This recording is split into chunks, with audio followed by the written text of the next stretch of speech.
Good, good morning, everybody. Welcome to day 3 of the Brand Insider Summit.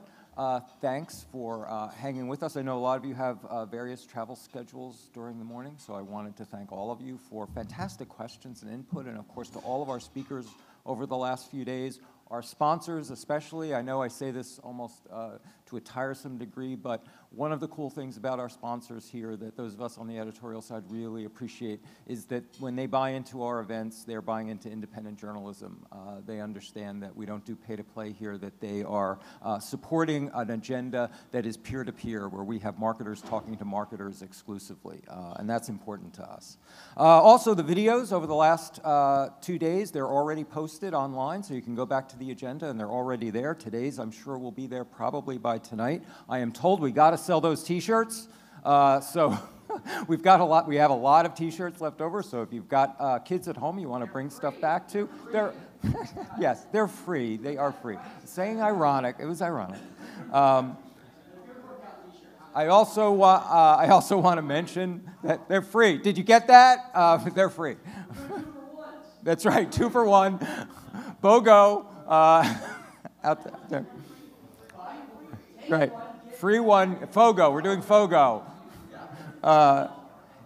Also, I wanted to mention that we have just launched a new weekly newsletter on D2C marketing that you can subscribe to at MediaPost's.com. Just go to the site, hit the drop-down menu, you'll find the D2C Weekly. So we'll be reporting on this on a regular basis from now on. We usually try to marry our online publishing with our events because we see them working synchronously. Also, I wanted to mention, of course, that we have summits coming up that I mentioned yesterday on Captiva Island. We have the Search and Performance Summit and the Data and Programmatic Summit.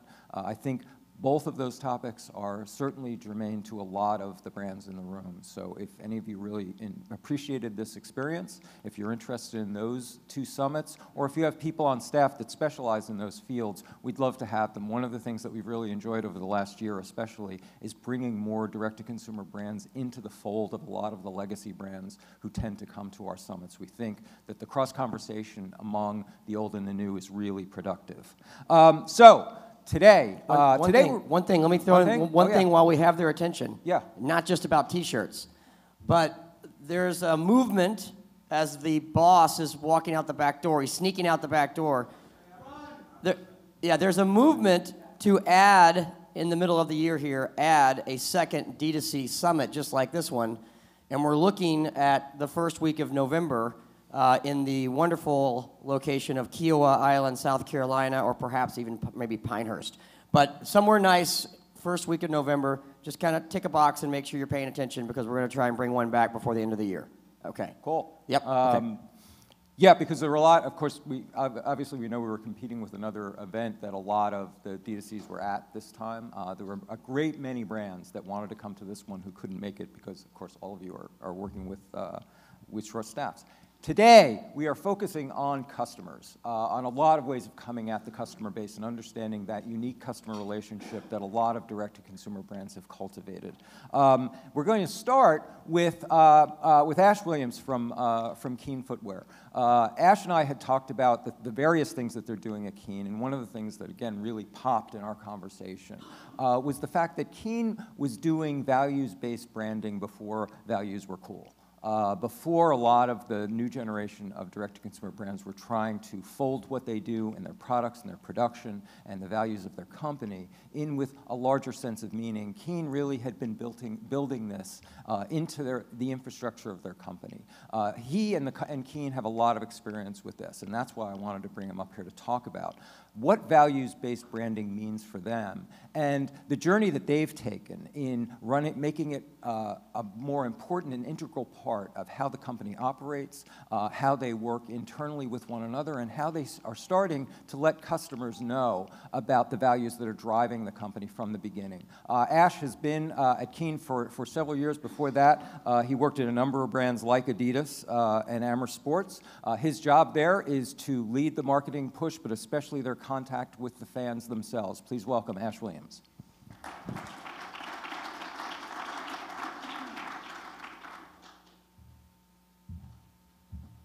Okay, good morning, everybody. Let's pull this up a bit. It doesn't help to be tall sometimes. Okay. Good morning. So, yeah, thanks. I'm really kind of honored to be talking about values-driven marketing. Some of you also may know it as purpose-driven marketing, but it's fundamentally the same thing. How do you kind of lead with values? And what I wanted to do over the course of the next 15 to 20 minutes is just break it down into three different parts. So we're going to look at what are values, which may seem pretty obvious, but it's kind of always good to look at what they actually are, why they're important. I'm going to show you some examples of values in motion, and I'll do it from the perspective of Keen. And I'm not going to say that it's the right thing to do. It's just how we do it, right? And I think as we go through this, depending on whether you're a vendor or a brand, it's important for you to think about what your values are and why, more importantly, why are values important to you and how do they manifest themselves. And maybe it doesn't manifest itself in a consumer-facing way, but maybe it only manifests itself in an internal way and how you do business with your employees and the sort of the brands that you work with. And then we're going to take a quick look at how do we measure them, which is always tricky, very tough. And I can just tell you some of the things that we've learned that maybe you'll benefit from. So before we get into that, what would be helpful is just a quick show of hands. Who has heard of Keen before today? Oh, wow. Yeah, that's not what I thought, but that's awesome. Okay. So it's a little unfortunate you'll put your hands up because the next two slides might not be relevant. But I'll tell you anyway that Keen really started with a very simple question. And that question was, can a sandal protect your toes? There's always been sandals. I mean, that's kind of the first footwear that was really created and invented. But can a sandal protect your toes is a very simple thing, but it's also very difficult. And of course, the answer was yes. And that's really how Keen was founded. And we were founded back in 2003. This is when we first launched what is now the iconic Newport sandal, which, having chatted to some of you, I think that's the shoe, when you start to describe it, that a lot of you own.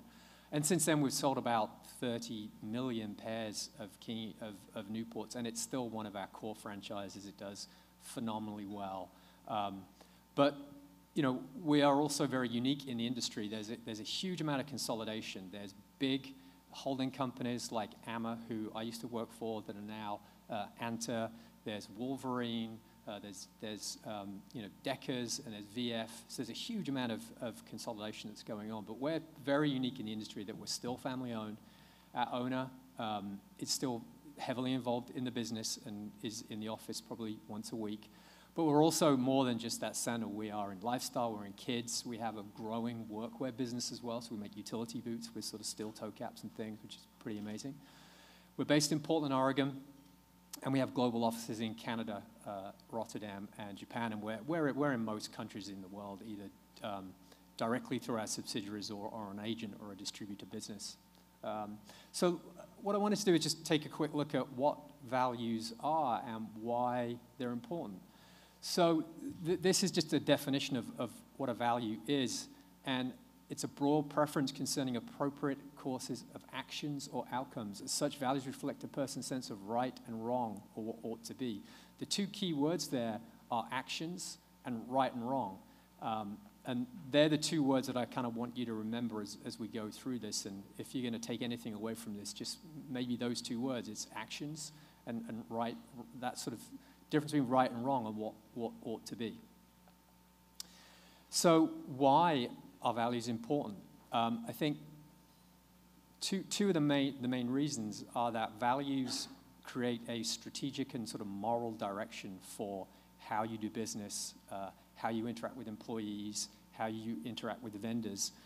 But another thing that's really important about values, and we'll come on to talk about that, and I have a couple of examples of this, is if you have established values that you live by as a brand or a vendor or an organization, when you come across challenges and issues in your business, which inevitably we all do, they help steer you, right? So if you're living by your values and things happen, if you're living by your values and being true to who you are, those values and those value sets will help you steer through those sort of bumps in the road. So they become really important. And for some of us, in the room who are talking to a younger generation, values are really, really important. There was a study recently that said 7 out of 10 US millennials will actively look for brands that reflect their values, right? So it's no longer a nice to have, it's imperative. You know, that trend is also true for baby boomers and Gen X. And if anything, it's trending more and more so. I think for our parents and our grandparents, probably not such a big deal, right? But that trend is definitely shifting as there are more sort of social and environmental issues in the world. I think more and more people are getting behind brands that have sort of values as part of their core. So this is kind of something I think about a lot, and I always see marketing as a sort of blend of art and science, right? We all have a ton of data that we can leverage, and I mean, I think what values can do is they can make the science feel like art, right? So as a consumer, do you want to know, or would you care that there's a cookie and you're being retargeted and there's attribution models and yada, yada, yada? Probably not, right? What you don't want to feel is you're being sold to. And I think if you put your values at the front of what you do, then it makes the science feel like art. And that is ultimately what you want your consumers to feel. You don't want them to feel they're being sold to. You want them to feel that they're being talked to about or talked with about things that they value and they care about. So that's another reason why they're incredibly important.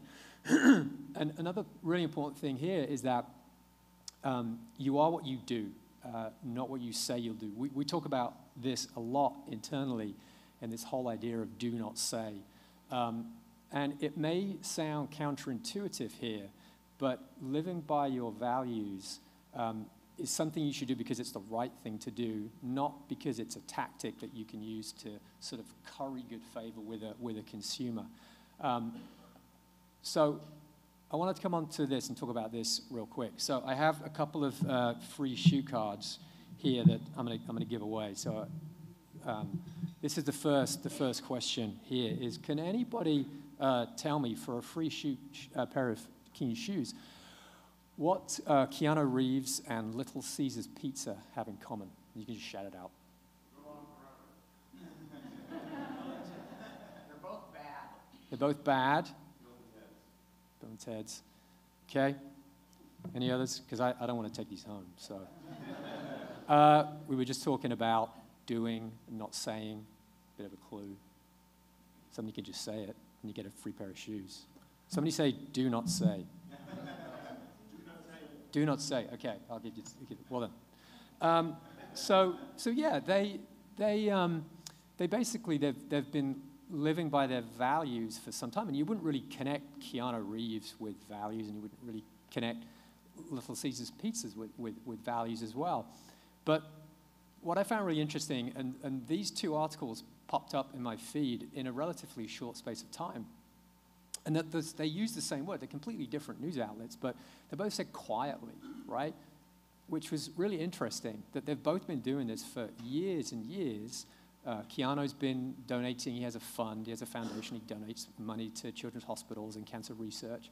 And then Mike Litch, who's the owner of Caesar's Pizza, was paying Rosa Parks rent for years. And I don't know this for a fact. Keanu never returned my calls, funnily enough. But I'm guessing they did this because it was something they valued, and they didn't do it for any other reason, right?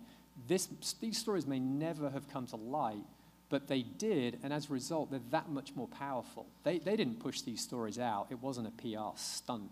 They did it because they valued it, and it was something they cared about. And that's, again, it goes back to that point. It may sound counterintuitive, but doing something and using it as part of your marketing campaign and sort of saying, hey, look at us, we did this great thing, it can come across as a little disingenuous. And so I think it's trying to find that balance. And I'm not saying don't talk about it, but it's trying to find that balance of when do you talk about it, how do you talk about it?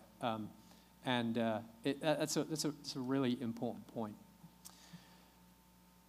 So values in motion. This is a key thing for Keen, and I'm just going to tell you about some of the things that we do. I hope this doesn't sound preachy. It's not meant to. We are not kind of a bunch of hippie tree huggers. This is, it's not like tambourines at lunchtime kind of thing.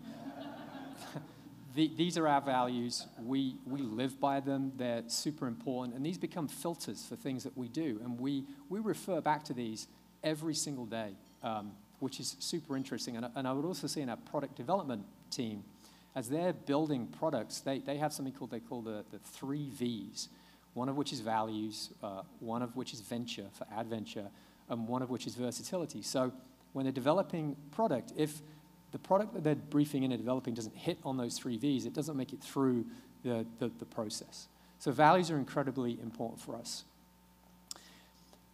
The key thing about values is they have to start from within. And when I say start from within, that also means they have to start from the top, right?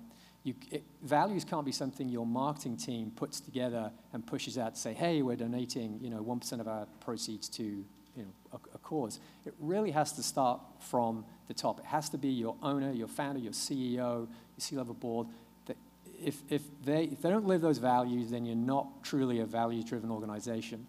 And this is really evident for Keen. And really, I mean, we've been a values-driven organization from day one. And this was something we posted on our website back in 2004, and this was just after the tsunami in Asia, where our owner was sitting at home, and this was fairly early on in that year, and excuse me, he saw the news about the tsunami hitting Asia, and he picked up the phone and rang our advertising agent and said, stop all of our advertising. We're not going to spend any money on advertising this year. We're going to take that whole advertising budget and give it to disaster relief in Asia, because it sort of resonated with his values, and it was the right thing to do, right? Right and wrong, right thing to do. And then when we talk about values in motion, I show you some examples of what that looks like for the organization, right? So we moved into this building about 5 years ago. It's in the Pearl District. I don't know if anybody knows that. It's actually the building that supposedly is the name of the Pearl District. It's the Pearl Building. And it's a five-story building. It's 100 years old. It's had multiple tenants over the years. But what was interesting about this is that in the process of renovating, which took about a year before we moved in, we threw away one dumpster of trash, right? One single dumpster of trash. A project of this size, you're talking about 50 or 60 dumpsters of trash for a similar project. And when you go around the building, you'll see a lot of the materials that they pulled out have been upcycled into things that we now use every day. There's, our tables are pieces of sort of junk that have been repurposed and are now tables. So when you live by your values, this is the kind of thing that you end up doing. And this is really interesting as well. This is actually a little overwhelming, to be honest. But this is inside our building, and you've got 6 different recycling containers, right? So, again, you could say we're a bunch of sort of tree-hugging hippies, but this is what values look like in an organization, right? This is not anything we talk about, but this is how we are as an organization, and everybody within the organization follows this, and you have to determine which container to put your recycling in, which can take some time, but this is what we do. And then, other things as well, like you won't find a plastic straw, you won't find the swizzle stick things. Our swizzle sticks are made of pieces of pasta, right? Pasta twig, so you can sort of stir them around. Reusable straws. There's no straws, there's no plastic plates. We're constantly living by our values in terms of looking after the environment and being aware and conscious of how to do that. So that's all well and good, right? So we have free straws and recycling, but we also kind of have to put our money where our mouth is as well. And every employee gets 40 hours of paid time off every year to go and volunteer.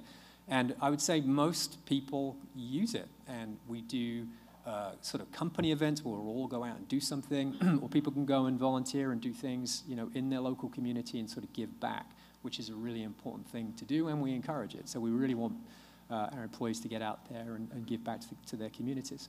We have a really robust grants program where we have an application process 2 times a year, and people write in, and we give funds out to sort of environmental and youth-orientated causes. And over the course of the last 15 years, we've given away about $18 million.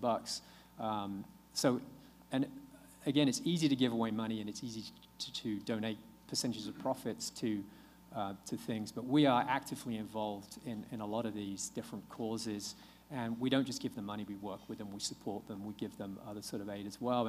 And these are some of the other organizations that we work with around the world, from IOCA in Europe to CPAWS in Canada to Mira no Mori in Japan. A lot of us are involved in boards, in non-profit boards. I'm on the board of Outdoor Afro. We have people in Leave No Trace and the Conservation Alliance. So a lot of us are actively involved in those things and dedicate our time to helping those causes as well. So this was a really interesting one. This was something we put together. This was back in 2015. It was called the Live Monumental Tour. So the idea of this is that we knew that President Obama was sort of coming out of office. And as the outgoing president, he had the ability to use the 1906 Antiquities Act that was signed into law by Theodore Roosevelt, where as the outgoing president, he could award monument status to public lands to make sure they were protected. So there's 5 different pieces of public land that were up for protection. And so we bought a 1970s GM RV, painted it yellow, got a crew together, worked out a schedule, came up with a campaign, and traveled around the country to collect signatures that we would deliver to the White House to basically encourage President Obama to use his powers to leverage the Antiquities Act. So just want to show you a quick video of what that looks like.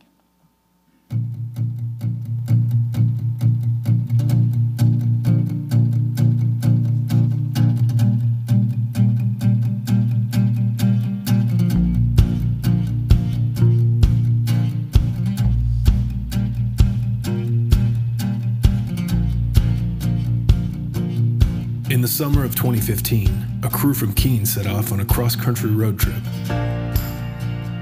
with the goal of building a movement to protect public lands and to prove that when we combine our voices, we can have an impact that echoes across the generations. There's a whole group of people who care deeply, care profoundly about creating lasting change.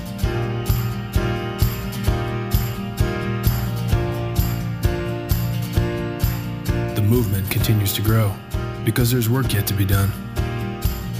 To know these places is to love them, and the more we know, the greater the sense of urgency. Every mountain pass, every crystal clear stream and desert sunset only reminds us that if we want it, this feeling can last forever. It already belongs to all of us, and if we stand up and make our voices heard, it always will.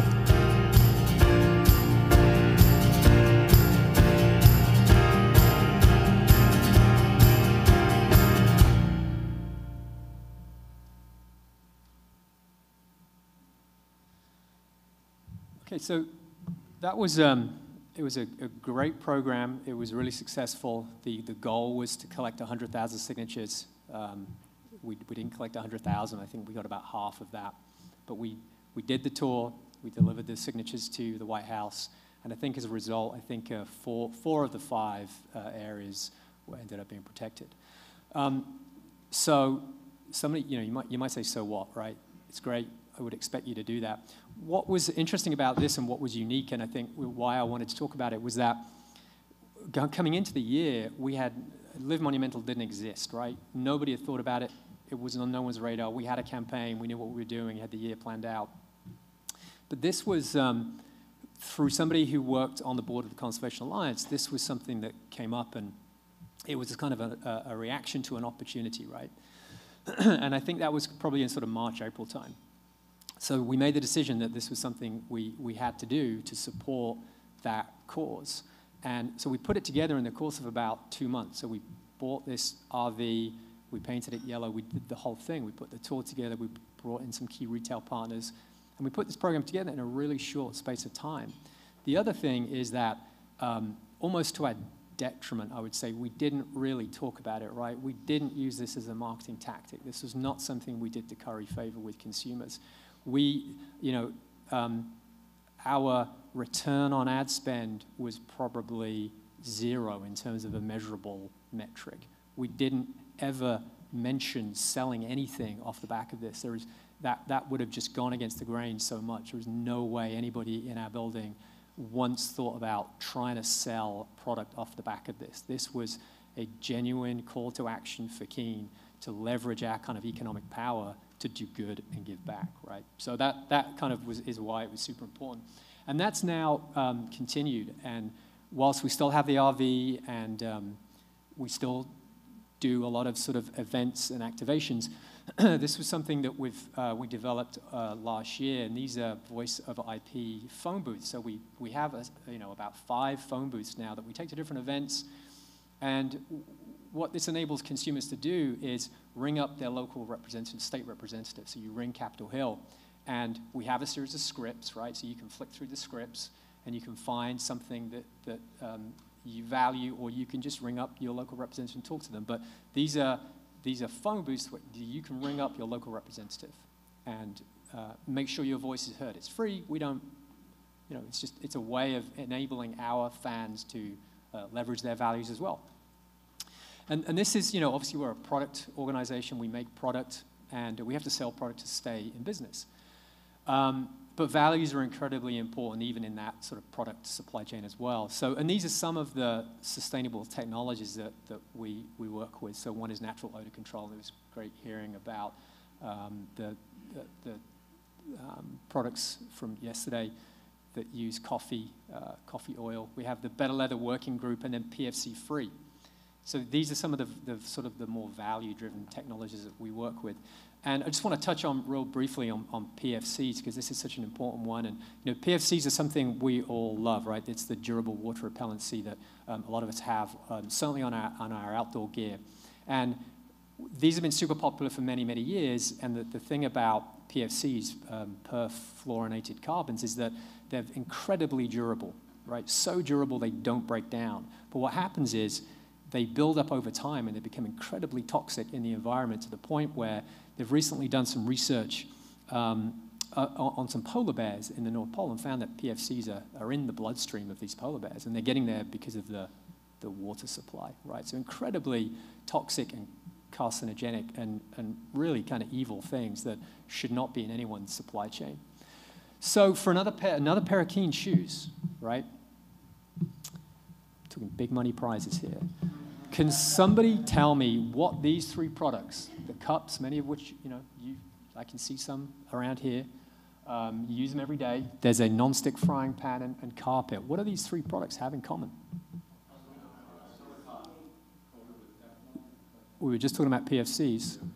PFCs. I thought these were layups, but Jesus. This must be early.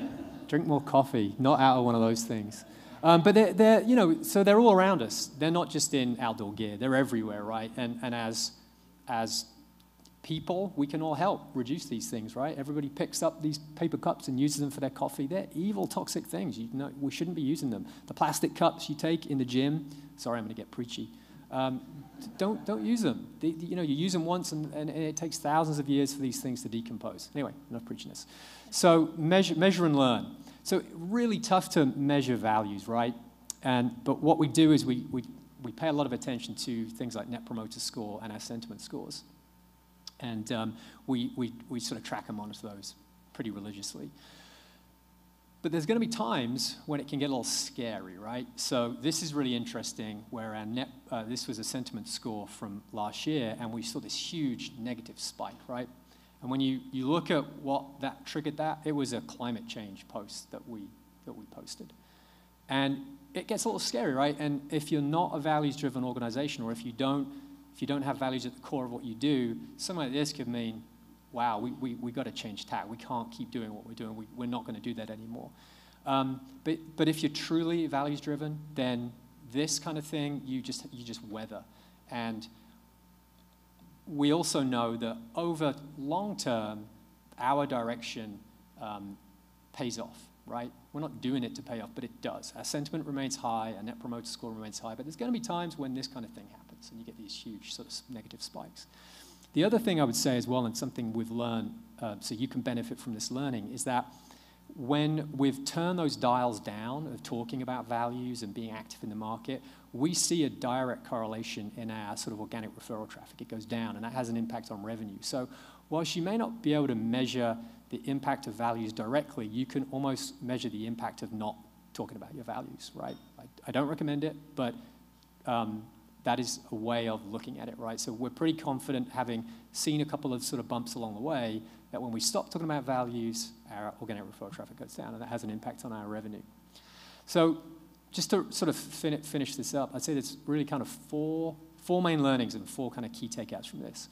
One is that if you're to be a values-driven organization, it really has to run through the very core of your organization, and it has to start at the top, and it has to be lived by your sort of senior level executives. Another really important thing here is you have to look at it as a journey, right? It's not a destination, it's a journey. And you will start off in one direction, and inevitably you'll change and you'll make shifts along the way. But look at it as a journey, and be open and transparent about it, right?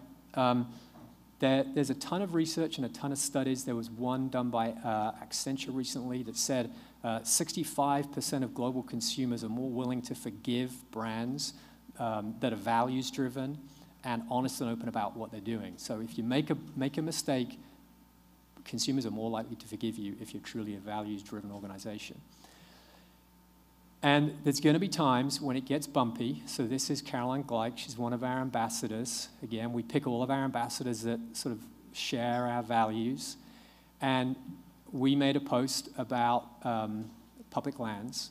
And there's a backlash, right? You get this backlash from consumers. A lot of consumers in the outdoor industry are pretty, have a particular political stance, right? And it becomes very polarizing. But you can see here, I think jumping into a political argument is a monumental mistake. Keep it simple and just sell good shoes. I'll buy them, but don't preach, right? Again, we could stop doing what we're doing because that's kind of scary, but we don't, because overall, people are very supportive of what we do. And the last thing I would say here is that if you think that sort of thinking, being values-driven is sort of difficult or scary in any way, don't be. Just, jump in, get your hands dirty. It's not perfect, and I think, the more open and transparent you are, the more people will forgive you along the way. So jump in and live by your values. Thanks. Thanks very much. Anybody have a quick question for Ash? Yep. We have time for one.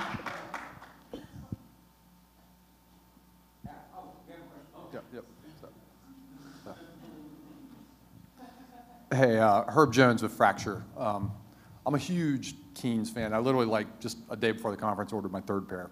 But I bought my first two pairs in retail, and it wasn't until I went on your website and ordered my pair of Austins that I really knew about this aspect of the company. And I understand not making it a marketing tactic, but how can you better push these values out and let people like me that actually want to know and want to connect with brands based on values? Yeah. When that's sort of like one of your main distribution channels, or your wholesale is so big for you. Yeah, it's a great question, right? It kind of goes back to what we were saying before about it's a fine balance between doing and saying. It is something that we've thought about a lot and worked on. At the beginning of last year, we launched, I'm going to say, a campaign called Better Takes Action, where we were fully aware that we've had values at our core from day one. But again, to your point, we've never really talked about it in any great detail because I think we're so concerned about being genuine and authentic. Like I said, it's almost to our detriment. But we are bringing those things more to the forefront. We're telling more stories. We actually made the move this year to use only user-generated content. We don't do any brand shoots. We're only using user-generated content now. We're letting our fans kind of tell those stories, and we're pushing values more and more to the forefront of what we do. But it's the tip of the iceberg. We do so many things. When we have dedicated teams of people. We have a team called the Keen Effect team, and they look at sort of reducing impact, doing good, and giving back. And we don't really talk about it. I mean, you can go to our blog and you can see things and check it out. But yeah, it's an interesting one. We do it more, but we're still super cautious of not saying things for the sake of saying it. Ash is going to be leading the roundtable on this at the end of the morning. Ash Williams, that was great. Thank you very much. Thank you. I want to mention those of you who are looking for seats. There are some seats up here on the front tables, the front couple of tables. So take a look. There are some. So move forward if you want to have a seat at the table, so to speak. Let me ask Nina Lentini in our panel on the new CRM. Obviously. The direct-to-consumer channel has, as one of its hallmarks, a unique relationship with its customers, but as they scale, the question becomes, how do you maintain personalization that is still personable and that still feels human, especially as you start using more technology to drive personalization and to start taking up and extend those relationships to a broader base. Nina, if you haven't met her already, she's been here all week. Nina is our senior editor who leads the content charge for our event. She is taking a lot of the content from these events, doing blog reporting, video highlights that you'll be seeing in your email boxes soon, and also case studies off of all of this. She has been working and covering the marketing and advertising field for a number of years for MediaPost and almost all of the major ad publications. Please welcome Nina in our final panel. Thank you. I'm glad to have been here this week and have met a lot of very interesting people. Maybe not all of you, but it's been really swell. We're going to dig into personalization and how to scale it, which is always the tough nut to crack, I guess. And we'll start by introducing ourselves, and then we'll just get into it. So, Dennis, sorry. My name is Dennis. I'm the co-founder and CEO of Cut Golf. We sell premium tour quality golf balls at a fraction of the price. My name is Valeria Cole. I'm with Teodora. I'm the founder. We're based out of Portland, Oregon, and we make vegan skin and hair care products that are powered by the Amazon rainforest. And I'm Kellen. I oversee our digital and client experience at Tarte Cosmetics, and we are an all-natural, cruelty-free skincare and beauty brand. Great. Kellen, let's start with you. During our prep call, you mentioned that this year you were ramping up big time your personalization efforts at Tarte. Can you speak to that?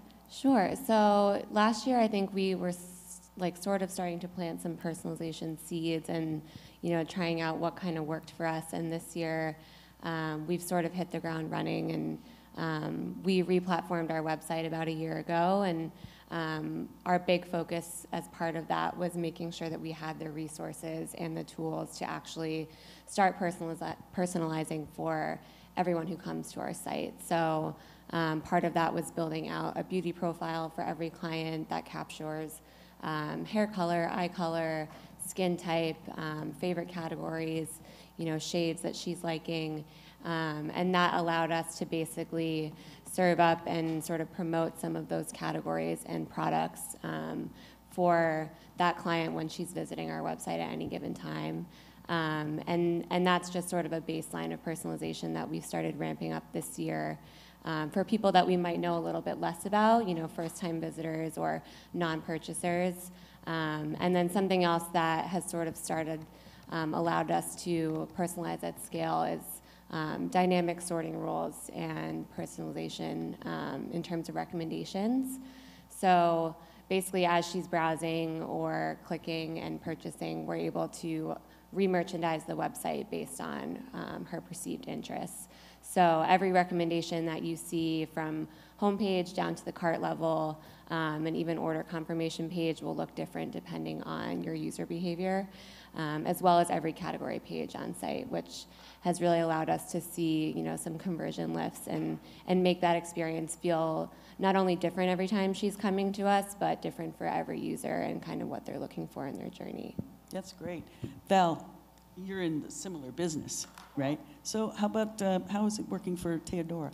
Yeah, so we're a very small company, startup, and the approach that we took to personalization goes from shopping experience all the way to out-of-the-box experience. And so it starts with the fact that we utilize technology to inform product development. So we created a survey that customers answer on our website that allows them to input interests that they have in future products coming from us. And we utilize that to develop products. We developed our first product last year that was fully focused on feedback from customers, and we plan on doing that more and more. That included anything from what the product was to the packaging of the product and even the naming of the product. And then, at the back end, unboxing experience was always something that was near and dear to my heart because I think that customers want to connect with the people who are behind the brand. And that's what my background was about. And so, they get a personalized note from us, every time they shop. And we change the note on a quarterly basis, depending on, what the season of the year is or whatever. But there's always a note from myself in there. And I know that those are things that, are hard to scale sometimes, but that they can be very easily scalable through process. And that's something that we plan on continuing, and that we get notes from customers over and over saying, thank you for your note. Another thing that we do in terms of personalization, we know on an ongoing basis who our top purchasers are, and we send them not only special discounts, but also even Christmas cards to let them know that we appreciate them. Wow, that's a little note in there. That takes a lot of time and effort, but I guess it's working. Dennis, you're not in the beauty business, but but you have a beautiful price for your product. Tell us about it. Yeah, we launched our company Cut Golf because we're avid golfers and we were sick and tired of losing expensive golf balls personally. I will go and probably lose anywhere from 4 to 8 golf balls on a good day in a round, and that adds up. So we decided to take our frustrations to launch this company. We launched about 2 years ago, and at that point in time, we kind of just did it out of a garage, out of Sam's garage, my business partner and the founder. And from there, we started growing the company and the brand, and we started getting more and more traction and adoption because people clearly also aligned with us on the value proposition. When we started getting and growing the company a little bit more, we started getting inquiries about tournaments first and foremost, and then some companies also wanted a cheaper alternative to their customized logo golf balls, and that's actually how we got into customization. Was not something that we originally offered, but just customers reaching out to us asking, hey, would you guys be willing to customize and print golf balls for us? Little do we know, customized golf balls actually accounts for about 1/4 of all golf balls sold in the US. So that was actually a very big untapped market and service added that we weren't really addressing until now. We started using a third-party printer to help us with the demand that we're getting, and we're looking to invest capital into actually doing it in-house, which will be more cost-effective and it will allow us to do in a more timely manner for our customers. So expanding beyond the charity and events and company customizations, this past holiday season, we were very fortunate to get featured on to Today's Show and Live with Kelly and Ryan for the holiday seasons. And one of the biggest question that was asked by basically everybody on a daily basis was, do you guys customize golf balls? More so for personalized gifts. And that was something that we had to address and pivot very quickly with our printer that we were using. So that was a very big untapped market that we had to expand upon, was customization for golf balls that we weren't addressing up front. So we're really excited to be able to offer that moving forward this year. We're working with the right partners for the printing setup to be able to roll that out moving forward. Excellent. Wow. Did you bring me a personalized golf ball? Did you forget? We can make you one. Oh, okay. Absolutely. All right. Kellen, I wondered if you have any measurement metrics to share that show that the personalization works for you? Yeah, so I think something that we've found to be really valuable is looking at client lifetime value. across the board, but specifically for our loyalty clients and some of our like top tier VIP clients. So obviously those groups of people we know a little bit more about, and we're personalizing at a pretty deep level for them across all of our channels. And we've seen that lifetime value for those groups of clients is about 40% higher than our base. And right now, loyalty makes up about 20% of our total base, but they're making around like 45% of the revenue. So we've seen that, the relationship that we've built with these people over time, just by sort of reiterating their loyalty status, their benefits, promoting certain affinity categories that we know, they're interested in. We've seen that, over the course of the year since the loyalty program has launched, that's driven a huge amount of value for us, and we're hoping to kind of continue to scale that and hope that, the percent of revenue is strong over time. Yeah, I hope so too. How about you, Val? For us, it's about customer retention rate. So we're at about 55%, which for enterprise and software is really low, but for the consumer business is really high. In fact, I think average consumer retention rates online are 38%, 25%, and for the beauty industry, it's about 38%. And so I think that reflects some of the care and attention that we put into customizing experiences. How about social media? Are you on social media, Dennis? That's how we launched the company. That's how you launched. Okay. What are you using Facebook in particular, or primarily Instagram? Instagram, because it's just the tangible aspect of just a picture. I guess the 6-second rule, right? The ADHD that society has played with nowadays is you look at a picture, digest it, and you move on. So. I can hardly do 6 seconds myself, but I have attention deficit or something. Kellen, I think use a lot of Facebook, right?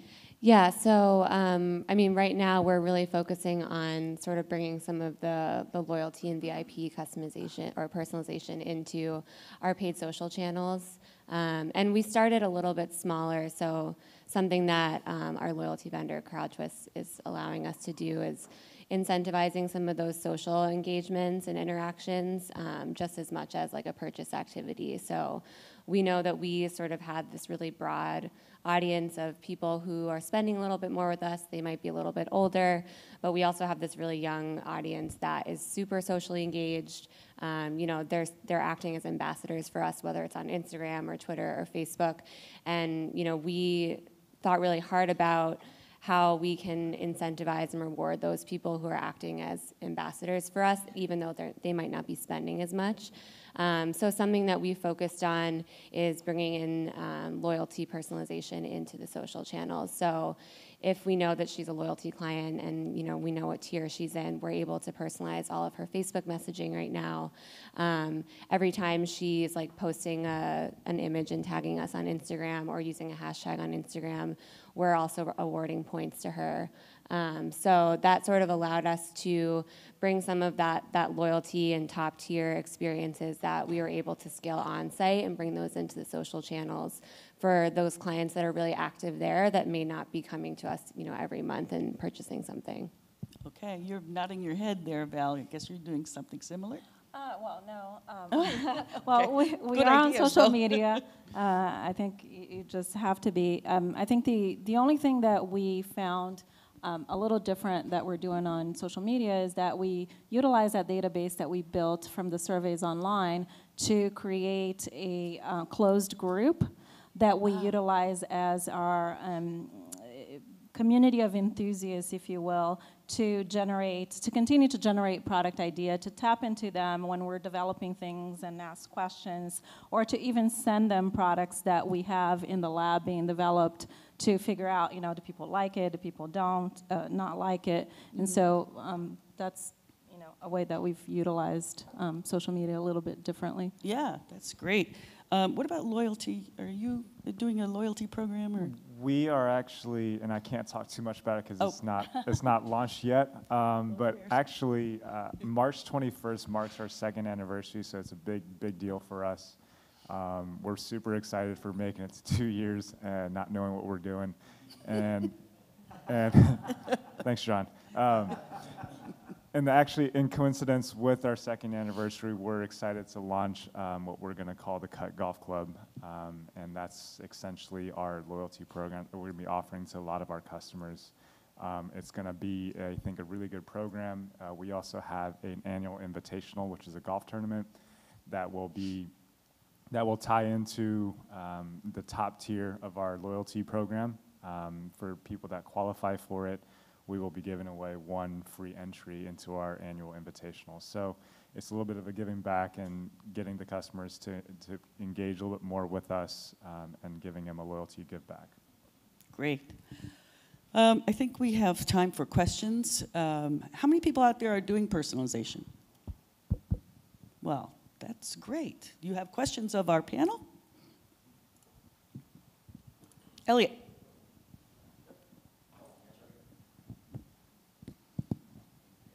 I had a question for Kellen in terms of how you were tracking. You were talking about how you sort of reward points based on ambassadors or affiliates or someone within your loyalty program, whoever that may be, and how they're like posting on social. How do you sort of like actually scale that? Like what? And I know that's sort of a tactical question, but like what sort of platforms do you use to make sure you're like tracking those mentions? Because it's like a really good idea in principle, but it's actually, at least for us, we found that to be difficult to keep track of all of those posts and how much the frequency of people are talking about, what the like sentiment analysis is. So yeah, would love to hear a little bit about that. Yeah, so I have to plug CrowdTwist here. They're our loyalty vendor, and they're also in attendance if anyone wants to get introduced to them. But basically, all of our loyalty members are connected on their social platforms, and you can choose sort of what platform you're connected on. But if you're connected on Instagram, Facebook, Twitter, whatever it might be, we're able to basically pull reports and see how many times the total loyalty member list is completing a certain interaction. So it could be like a hashtag that we want to look up. It could be uploading a user-generated content like image. Or we can see like at the member level, like how many times, you know, Sam from like Kansas has used this hashtag or mentioned us on Twitter. So we're able to sort of pull these like macro reports and see like which hashtags people are using, but also look at like the member level to say like, okay, let's drill down into, you know, our tier 3 of loyalty, which is like top tier, and see like, are they using these like hashtags as well on social, or is this like, you know, tier 1 people who might not be like spending as much. So that's one way that you can kind of, you know, keep track of like some of that social activity going on. And then we also store a lot of that information as like a field in our ESP, so we can see, you know, if you're connected on Instagram, like what your handle is, like what your like last activity might be, like how many followers you might have. So something that we've done as sort of like a cross-section of social engagement and loyalty is taking, you know, people that our social team is familiar with, that they see engaging on social channels a lot, and then also anyone who's connected through our loyalty program who might have like a certain number of followers. And we've done something similar where we've created like a private Facebook group and invited those people to interact and sort of talk to each other, and we use them as like a sounding board for some of, you know, the social content that we're rolling out, but also like new products that we're launching, you know, certain marketing campaigns, like getting their feedback on that. So we try and like strike a balance between some of that really large scale and like measuring some of those macro trends with like a really niche, like exclusive group with something like a private Facebook group. Any other questions?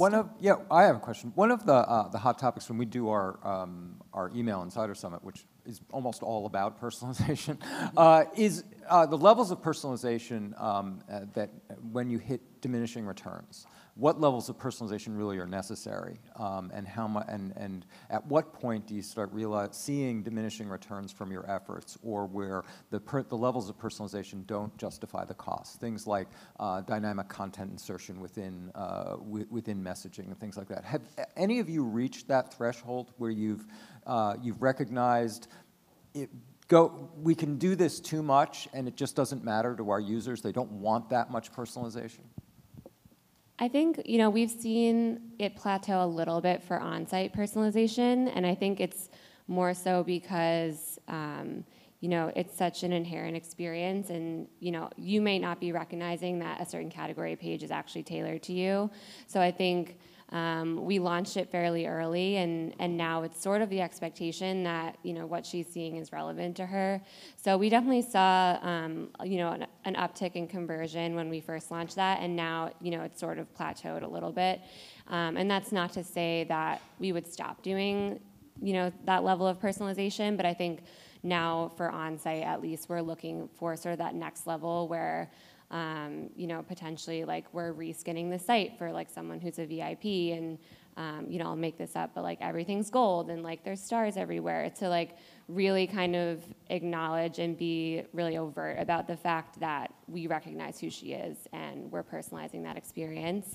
But I do think, you know, some of that like dynamic sorting has hit a little bit of a wall for us, but I mean, I think we're still seeing a really great return for those types of things in email. So like when we're reskinning the email template for every batch email that goes out the door based on what loyalty tier she is, we're still seeing those well overperform like what we would do on a daily basis. No. Haven't seen. Yeah, same here. We just started getting into it. And I think just from what we offer, I don't really foresee us having diminishing marginal returns, just because the demand is so strong for customized golf balls that it's a matter of can we keep up with that growing demand as a small company growing.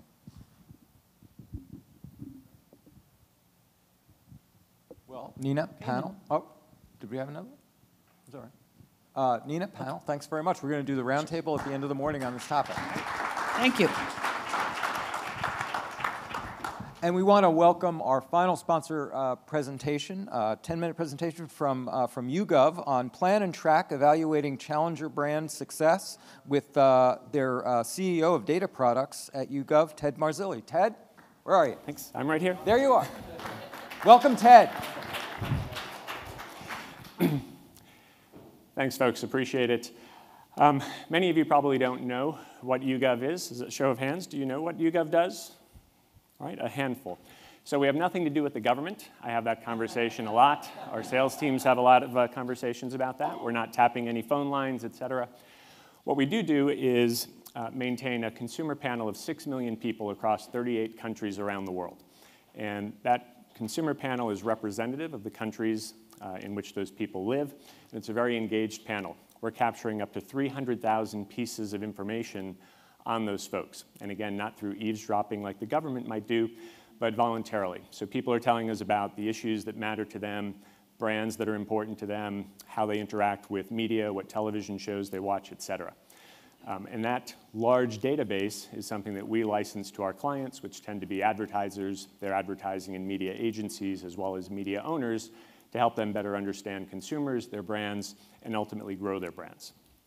So the framework that we think of as people tap into that database is, it starts with identifying a key consumer group. So that could be a formal segment that you've already defined, or it could be a consumer group of interest. That could be millennials, it could be people who are fashion forward, it could be people who are stuck somewhere in the purchase funnel, so considerers of your brand, but people who are not yet customers.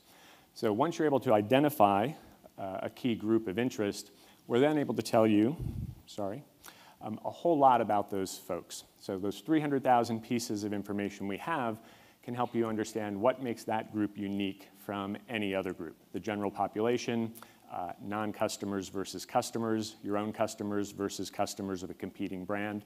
So you can understand those nuances in a lot of detail, and that helps you to think about what's the content or the messaging that I might be able to create that will resonate with those folks. We also have a very extensive media profiling module. So some of that is done through passive tracking, people who allow us to see where they visit, what websites they visit online, what apps they're interacting with. We also have a daily television survey, so people will tell us what they watched on television the night before, both linear TV and catch-up, as well as magazines they read, newspapers they're reading, et cetera. So we can help you once you've identified your audience, thought about the campaign that you want to create, we can then help you to target that audience.